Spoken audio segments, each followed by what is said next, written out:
The International Monetary Fund gives Cameroon a push for its ongoing fight against COVID-19 by donating 135 billion CFA francs to boost the battle against the killer pandemic. As scientists and researchers are still burning the midnight candle in their laboratories to work out a cure for COVID-19, traditional pharmacopoeia in Cameroon is already proposing a traditional cure for the virus, even if medics are still contending its validity. The United Nations Development Programme, the NUDP, donates close to 9 billion CFA francs for the reconstruction of the devastated and economically sinister Northwest and Southwest regions, as instructed by the President of the Republic. And those are our lead stories. Hello, welcome to the program. I am Ben Menopufong. Cameroon has been granted a 135 billion CFA francs loan by the IMF to assist the government in efforts aimed at stemming the spread of the COVID-19 in the country. The loan, which represents 60% of the country's yearly quota at the organization, will focus on projects to strengthen the health system and meeting external needs. Clarice Array-Takan reports on the intricacies of the financial deal. The outcome is the result of multiple negotiations between Cameroon and the Bretton Woods institution. Focus is on injecting the health system with resources aimed at addressing COVID-19 related issues.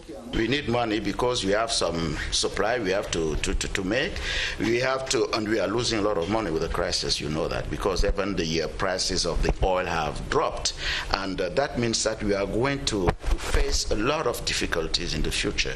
And this is why it's very important for us to see how we can look for funding. Cameroon's existing program with the IMF explains the amount the country received from the financial body, representing 60% of its quota. The goal is to assist the government in efforts to address the consequences of the global health pandemic on external trade due to a sharp decline in oil prices. Meanwhile, the authorities' request for an extension of the ongoing agreement under the extended credit facility was also approved. September 30, 2020 is the new date. Actions enforced to contain the spread of the virus also played in Cameroon's favor, particularly those targeting increased health spending, strengthening social safety nets, and support to businesses affected by the crisis. When we were negotiating with the IMF, the goal was the health sector. It's up to him to let us know what are his needs and if he has some projects as far as health or fighting against COVID-19 is concerned. We have a program. The program will go till July or September this year, but we have already received the ability of the head of state to negotiate another program. This is what we are going to do. I've already sent a letter to the IMF to go into negotiations for another program. With a new IMF Cameroon loan to manage, plans are on adjustment, which will ensure that fiscal consolidation pushes through. A handful of herbal remedies are being branded nationwide as cure for coronavirus, claims which are yet to be evaluated and validated by the WHO, even as the drugs are already being adopted by the local populations without any hesitation. Officially, no drug or herbal medicine has been certified as cure for COVID-19, even though many claim to have found relief after taking them. Beatrice Law Samba takes a look at the herbal remedies being flashed on the Cameroonian stage today. Next to Archbishop Clara's herbal remedy are less-known portions brandished today by natural therapists who claim they can cure coronavirus. One of them, Africa Panacea, a 26-year-old antiviral and antiparasitic drug concocted with herbs from the Western Highlands and recognized in the treatment of malaria. We have been working in silence, and finally today I think we are very proud to present to the public African Panacea. This product is existing now for 20 years, composed of 11 different medicinal plants. Inside here you will have antiviral elements especially. Inside here you have antibiotics. The Yaoundé-based plant researcher adopts the same tone as this ethnopharmacologist, who is part of a group that came up with Ngulbetara, an assembly of 3 major plants comprising of South America's Astonia boni, locally called Ekuk among the Fangbeti Bulu ethnic group, Mfol, scientifically called Inancia chlorantia, and the local Esingang. Ngulbetara alone is a good remedy to be associated with remedies that boost the immune system. The authors claim their magic potions have been tested in known COVID-19 cases and produced desired results. Now, this is yet to be verified. So too claims that medicinal foods like garlic, ginger, lemon, and honey can cure. Those are simple plants that maybe can treat cough, catarrh, and maybe simple colds. While waiting for herbal medicines to be certified as cure for COVID-19, these herbal discoveries have stirred up hope in your country, which has over 2,000 coronavirus patients and has recorded scores of death from the disease. The use of traditional medicine to treat the coronavirus is rapidly becoming an option for many in the economic capital, Douala, especially with the traditional breakthrough of the Catholic prelate, Archbishop Samuel Cleda. Most of those infected with the virus or who have family members who have been tested positive have opted for Archbishop Cleda's herbal treatment, which is a combination of traditional pharmacopoeia. Our reporter, Bidmia Atang Tabara, now pries into the treatment that attracts many to Douala, especially at the courtyard of the Catholic Archbishop. Most inhabitants of the city of Douala believe that COVID-19 can be better treated with the use of traditional medicine. I prefer to treat COVID-19 by traditional medicine because it's natural. It is for this reason that most people infected with the virus have been crowding one of the centers where Archbishop Cleda's herbal concoction for the treatment of COVID-19 is being distributed. Here we believe, as it is said, that the medication treats well. My son was tested positive to the virus. Others who are not sick also come for prevention purposes. I am here to take some medicine from my Archbishop Samuel Cleda, because he had said that he can cure this disease. So I'm sure that he can do it. Though some say the distribution process is slow as others go home without receiving the medication, many are contented with the Archbishop's discovery as cure for the pandemic. And health experts have confirmed that combining modern and traditional medicine in treating the coronavirus is workable, though still maintain some degree of skepticism about the effectiveness of traditional medicine. Their contention is that traditional pharmacopoeia has not yet been approved officially, and the dosage of such drugs may have adverse effects when combined with treatments recommended by medics. Ewane Pole sat down with some health practitioners to attempt to draw the line between traditional medicine and modern medicine and where the two converge, if at all they do. Here is his report. Health experts say the primary task of any medical practitioner, whether in the field of traditional or modern medicine, is to give care to a patient.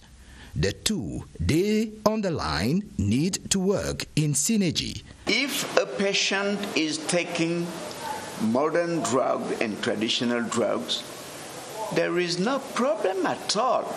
Modern drugs are chemical. Traditional drugs are natural. Our National Committee on Drug has a specialized committee in charge of drugs from the traditional medicine. So at the moment that these drugs are recognized as effective, sure, and quality drugs, they are considered as drugs. In the case of treatment against the coronavirus, traditional and modern drugs are being administered to patients. Normally, clinical studies should establish the way you will take drugs, before saying that this is a traditional drug, we should have established the dosage. You have to take the precaution, improve on its security, efficiency, and quality. The Cameroon government, since the year 2012, officially integrated traditional medicine into the national healthcare system to enhance the treatment of illnesses. Cameroon will within 3 months lose at least 114 billion CFA francs in terms of unpaid taxes and financial exonerations to companies suffering as a result of the coronavirus pandemic. This implies that the state will have to forgo several professions in 2020, or rather several projections in its 2020 budget. Moki Edwin Kenzeka reports that in spite of the financial implications, the government has shown its commitment to bail enterprises from economic hardship imposed by the COVID-19. One of the measures to reduce the heavy burden imposed by COVID-19 orders the suspension for the second quarter of 2020 of general accounting audits, except in cases of suspected tax evasion. This implies that enterprises which did not declare their statistical and fiscal data on their annual transactions before the March 15 deadline will be excluded from penalties and fines. But such should be citizenship enterprises that honor their commitments with the state of Cameroon. And here, the state forgoes several billions of CFA francs it had to collect for the nation's purse. As a question of fiscal justice, the fourth measure calls for the postponement of deadlines for filing statistical and tax declarations without penalties and the granting of moratoria and deferrals of payment to companies directly affected by the crisis. Then the government would refund 25 billion CFA francs of value-added tax to companies. Value-added tax estimated at over 100 billion CFA francs that the government had to refund will be paid when liquidity is available. All these measures will cost the state treasury the sum of over 114 billion CFA francs within 3 months. If the crisis persists, more of such measures will be taken to save lives and to save the economy. And in government's new strategy to support the economy during the coronavirus pandemic, 6 measures relating to the new facilities are now provided by the National Social Insurance Fund. One of them includes the increase of family allowance from 2,800 CFA francs to 4,500 CFA francs, while the other is a 20% increase of pension allowance. Our reporter, Cynthia Saptala, accosted the Director General of the National Social Insurance Fund, Noel Alain Olivier Mkulum van der Akam, to light the dark spots on some of these new measures. Of the 19 easing measures taken by the head of state, 6 are new facilities now provided by the National Social Insurance Fund. For employers nationwide whose enterprises are in order in terms of contributions, the suspension of site inspections and the cancellation of penalties for late payment is to enable businesses survive the global health crisis. Mainly those who faced harshly the situation, the transportation sector, the restauration, the hotels. For companies unable to pay their social security contributions as a result of the pandemic, it is now possible to spread payments for the months of April, May and June 2020 over 3 installments, while the Social Protection Scheme will from May to July continue the payments of family allowances to its staff, even those placed on technical leave. Yes, that is to alleviate the treasury of the employers, the burden. Either split it in 3 months or postpone it after the period of after July. President of the Republic is asking us not to cut the social allowance.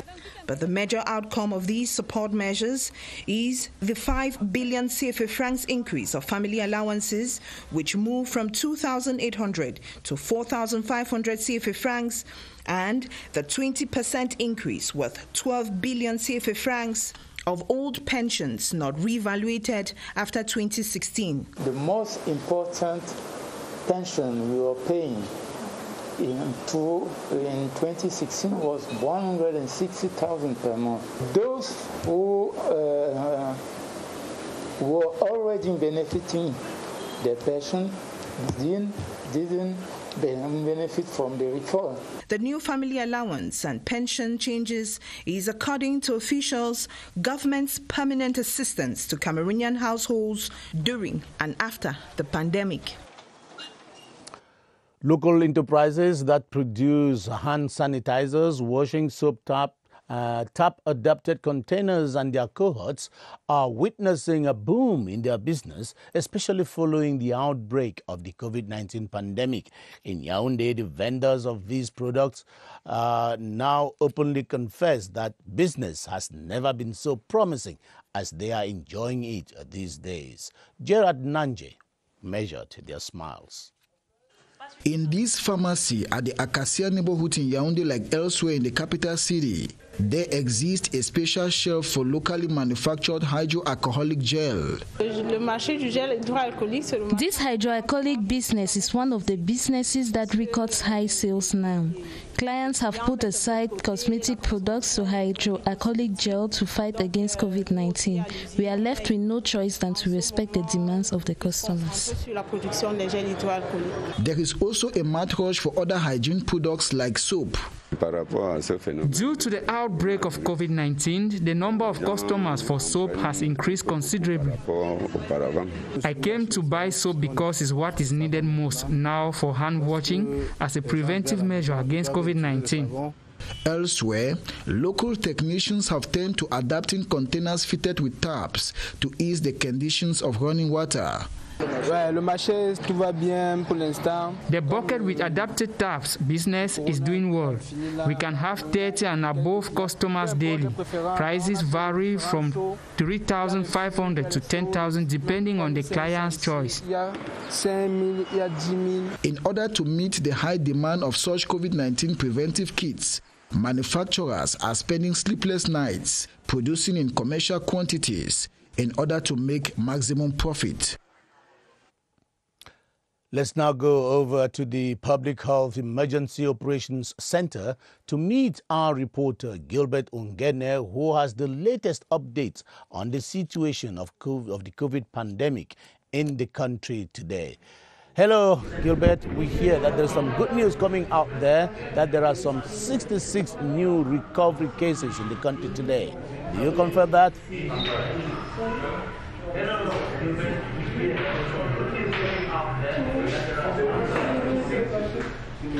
Hello, Ben Menopufong. Absolutely, the number to retain today is 66. There are 66 new persons who have recovered from the COVID-19 pandemic in Cameroon today, according to figures communicated to us by officials of public health here at the Public Health Emergency Operations Center.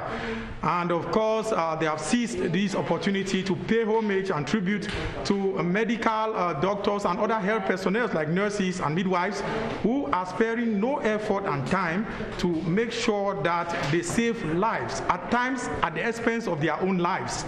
And tonight we have our guest, Dr. Eric Etandi, who is of course a public health expert, with whom we'll be talking about medical doctors actually, of course, and infections. You know, we're talking about the COVID-19, how contagious is it, and how exposed are medical doctors to being infected. Dr. Etandi, good evening.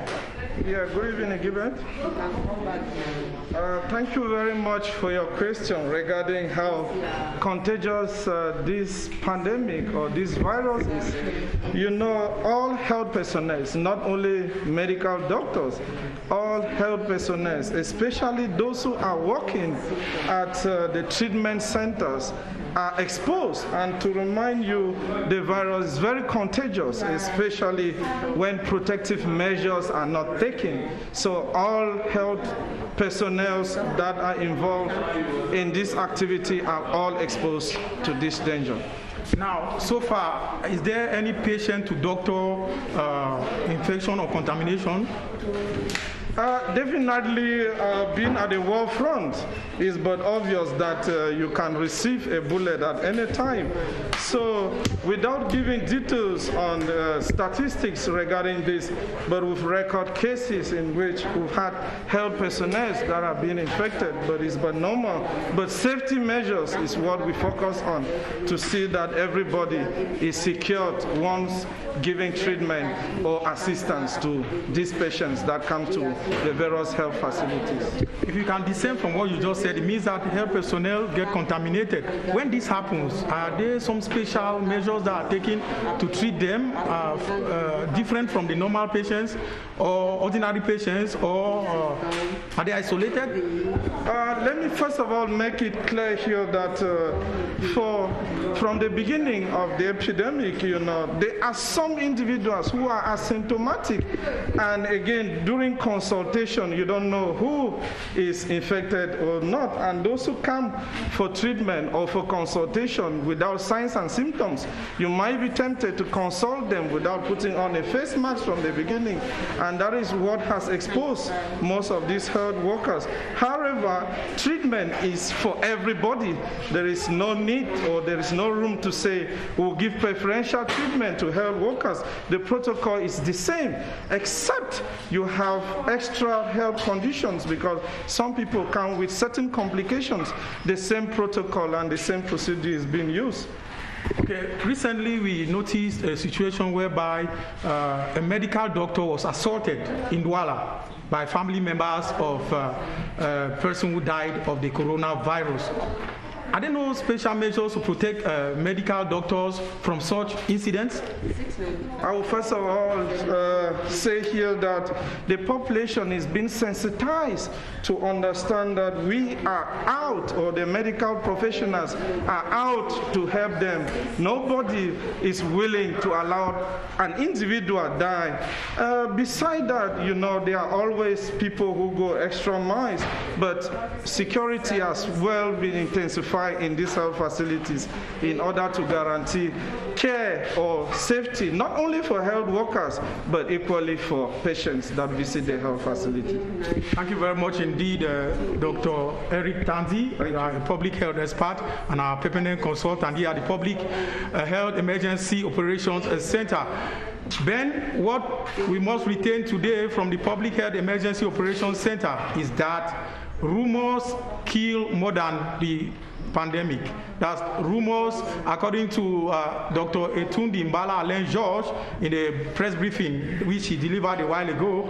Has been a lot of rumors and fake news in the social media, which of course does not help in the fight against the coronavirus pandemic. So watch out and take care. Stay at home, absolutely. Go out when it's very necessary. Over to you, Ben. Thank you very much, Gilbert Ongene, for all of those updates, and we are happy to have the information that more and more recoveries are occurring out there and that less new cases are being recorded, much for the advantage of our country. Thanks very much. You're watching the 7:30 news on the Cameroon Radio Television, the CRTV. We are beaming live from Yaoundé. 100 face masks and 5 cartons of soap have been donated to the Association of Small-Scale Retailers, commonly known as Bayam-Selams, in Cameroon. The move from a non-governmental organization dubbed Hire Women intended to contain the spread of COVID-19 in markets. The gifts were handed in the presence of the Minister of Women's Empowerment and the Family, Marie-Therese Abenaondo, as you tell us, Romeo Kegi.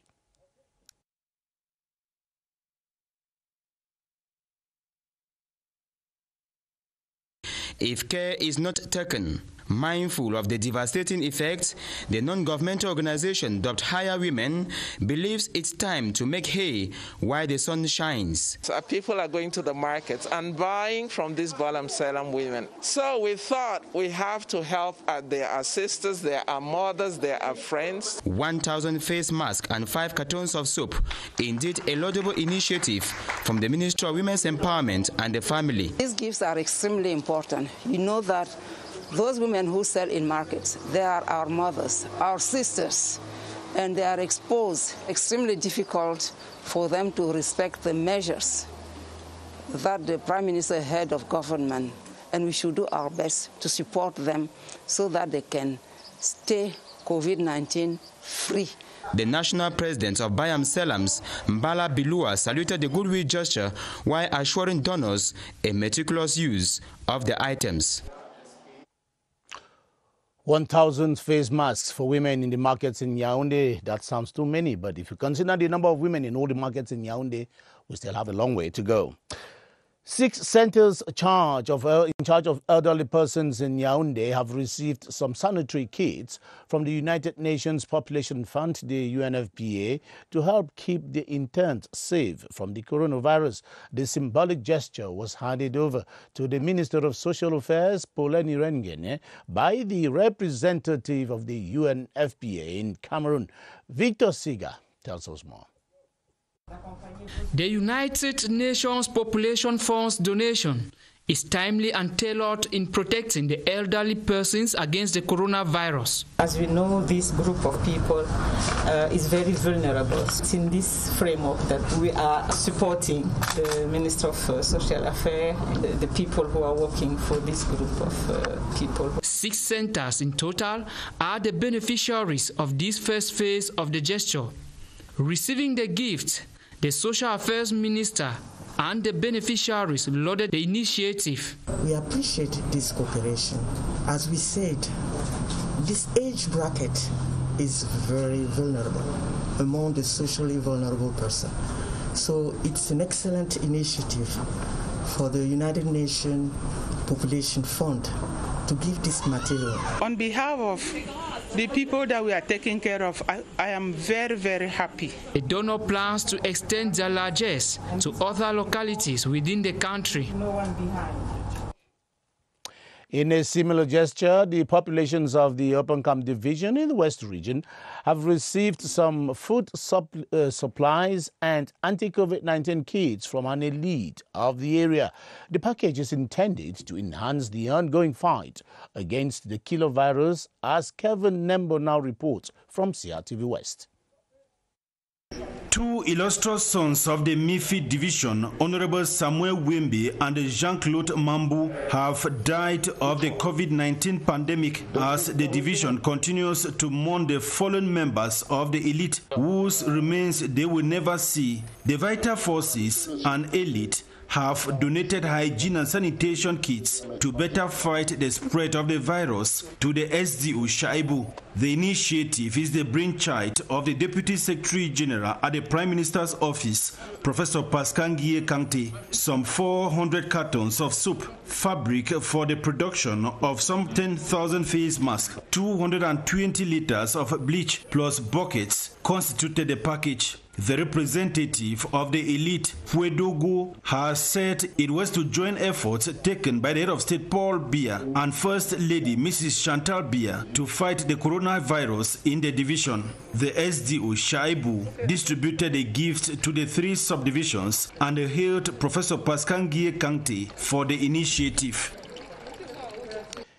Inhabitants of Wondongo village near Buya in the southwest region have also received hand-washing cans and other hygiene facilities to keep the spread of the coronavirus in the region.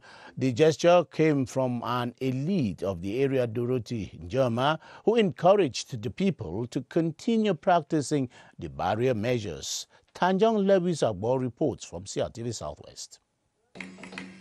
In order to contain the spread of COVID-19 in the southwest region, the Wandonga community in Buea has been reminded of the role each and everyone play in containing the spread of the virus and ensuring the community is safe, while reiterating the need for the population to respect the measures put in place by the government. The donors handed preventive kits like face masks, cartons of soap, buckets and foodstuffs to the community. It is important for people right down to the grassroots to be sensitized about this illness. To the beneficiaries, the material will go a long way to boost ongoing local efforts to fight the disease.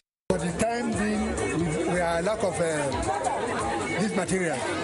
As we have got these gifts, I think we share them to everybody for the use of the population. While saluting the effort by the Efande Solidarity Foundation, the mayor of Buea, David Mafani Namange, called on the population to live responsible lifestyles and continuously practice strict rules of hygiene and sanitation in order to bar the way to COVID-19. The government relief package to enable Cameroonians cope with the hardship induced by the preventive measures against COVID-19 have been mistaken by many Cameroonians for a laissez-aller and as at the beginning of a victory over the COVID-19 pandemic. The Minister of Communication, René Emmanuel Sadi, was speaking to some city and other mayors in Yaoundé today during a meeting aimed at reiterating government's stance on the issue. Details with Kilian Dandifon. When government announced relief measures against COVID-19, the popular response was a misconstrued interpretation. Social distancing, wearing of masks, overloading in vehicles, and other measures have simply been ignored by many. The city mayors and other municipal executives from Yaoundé and Douala are the first community relay actors Minister René Emmanuel Sadi has brought to the consultation table to redress the situation. We have the feeling that the population did not understand very well the recent measure which has been pronounced by the Prime Minister.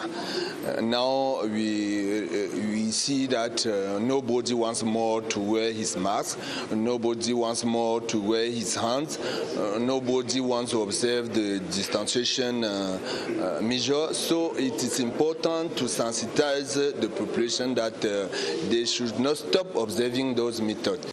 Traditional rulers, religious leaders, denominational authorities are also involved in the communication strategy.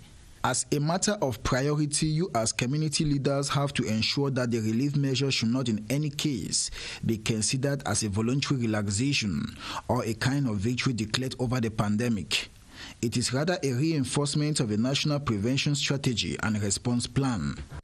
All these leaders, municipal executives and their peers across the country have to ensure a strict respect of the preventive measures against COVID-19 in their spheres of jurisdiction.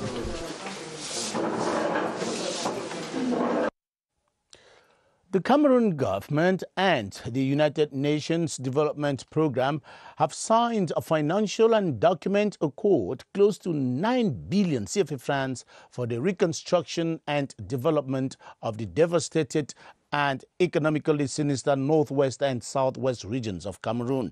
The Minister of Economy, Alamin Ousmane May, signed for Cameroon, while the NUDP representative, Jean-Luc Stallon, appended his signature for his organization in the presence of other members of government and the coordinator of the UN systems, Allegra Maria del Pilar Diauche. Lou Muslim Davis has the underpinnings of the financial deal. The project for the presidential program for the reconstruction and development of the northwest and southwest regions now gets the green light following the signing of the financial accord and the document by the government and the UNDP. We have pledged as a government, as a country, 8.9 billion CFA, which is already available. Work will resume quickly, and where it is possible to go fast, it will be done. And the government is working towards reestablishing peace, stability all over the two regions, such that reconstruction is taking place, such that people can easily do their activities. The program is designed to cover a 10-year period in reducing the effect of the crisis on the population and the economy of both regions. The aim of this program is really to look at how we can help the population to recover and rebuild their livelihoods. It aims at rebuilding social cohesion.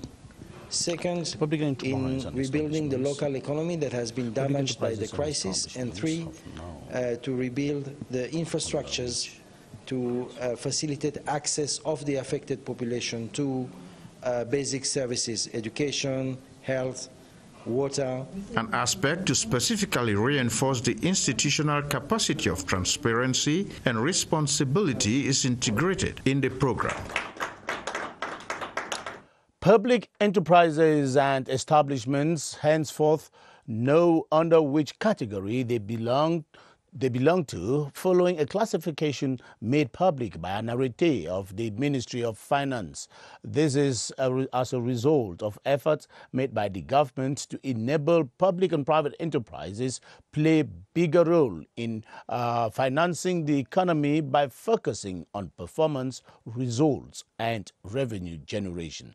Clarice Array-Taka explains.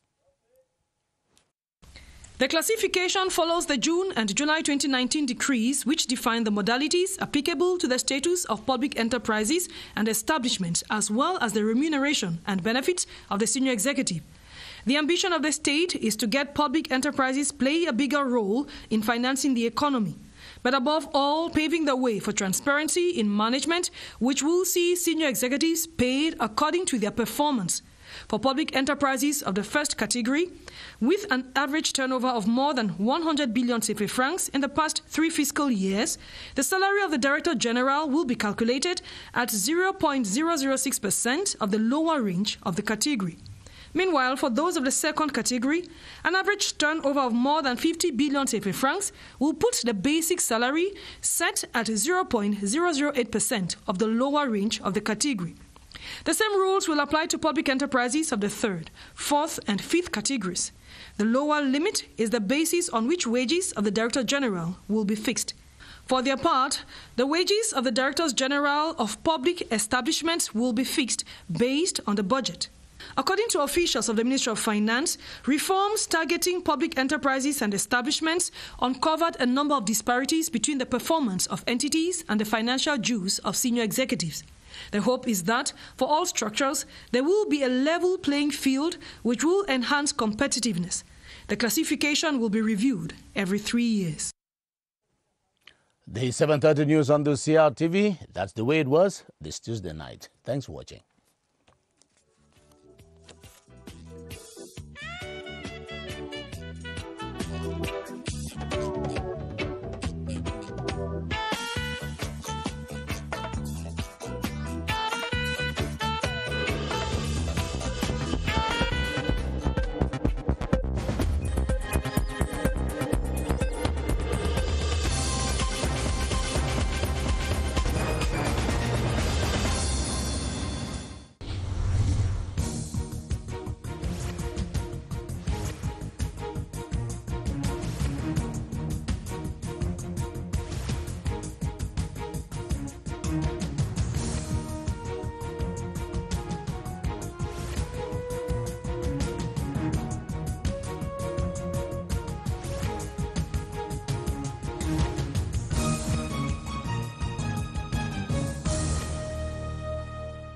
CRTV News, ici, toute l'info.